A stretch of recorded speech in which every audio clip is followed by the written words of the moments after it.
Welcome to Mothership, a composition by Mason Bates that takes a departure from the regular use of a classical orchestra in order to bring a new and exciting composition. He uses a unique instrument, the soundboard.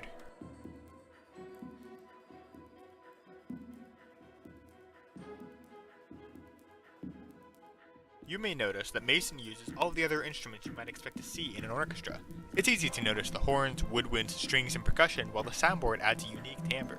It's not meant to dominate the other instruments, rather it's there to combine elements from both the classical and the modern elements of music. Let's move on to the meat of the piece. It's easy to appreciate the song just by listening to it, but by dissecting it we can explore why it's such a fun song to listen to. We can start with this. The strings are vital to the piece. They provide much needed contrast between the powerful timbre of the brass and percussion and the delicacy of the woodwinds. Furthermore, they're full of leaps, as opposed to steps, which create dissonance and make the piece far more unpredictable. Another thing to listen to is the contrast between the aforementioned powerful brass and percussion timbre and the woodwind trills. The brass and percussion work together to reinforce the rhythm, but also to create an ominous feel. The listener first feels unsettled by the ominous pounding of the brass and percussion. Then, the unsettling tension is released when the woodwinds come back in. This repeats multiple times to reinforce the tension to release combo. Of course, a piece is more than just its individual parts. Right about now, you'll hear the entire orchestra collectively building up to the next movement. This is a technique commonly used in the classical era, but here it's used in a modern piece.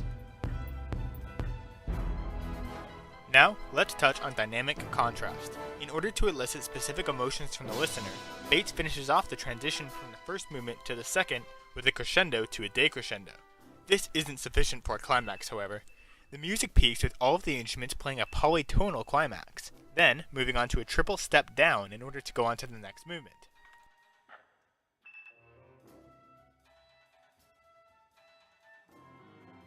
What you're hearing right now is dissonance. Unlike consonance, which is when the different parts of the song flows nicely and smoothly with itself, dissonance attempts to create a jarring sound. Each member of the orchestra plays slightly off from what you might expect of a traditional orchestra. This is, of course, intentional.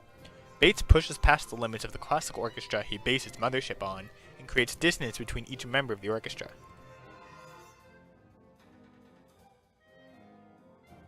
It should be obvious by now that Mothership is not a particularly ordinary piece. It's full of fun yet odd musical choices that certainly make it unique, even if it's kinda weird.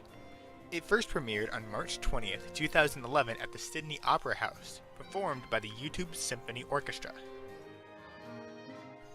Perhaps I should explain that last bit. The YouTube Symphony Orchestra was composed of people who submitted online auditions and, after a round of judges selected a group of finalists, were voted on by the YouTube community to either be a part of the orchestra or not. Michael Tilson Thomas asked Bates to compose the piece, likely because the electro-orchestral music Bates was known for was absolutely perfect for the YouTube Symphony Orchestra. Bates was challenged with the task of creating a piece that musicians from all cultures could play. Although the basic idea of classical bass with modern elements was obvious, Bates couldn't center the piece around purely Western music. His goal was to make a song that nearly all cultures could enjoy, even if their specific style of music wasn't represented. Remember, the YouTube Symphony Orchestra could be applied for by anyone, not just Western musicians, so it was important that he represented all cultures. Alright, so Bates was the anti-establishment rebel of the music world, or something like that. At the very least, he's not trying to reinvent the wheel of classical music. So, why does he do this? Let's take a look at the collection of the most reliable information ever compiled in human history. Wikipedia.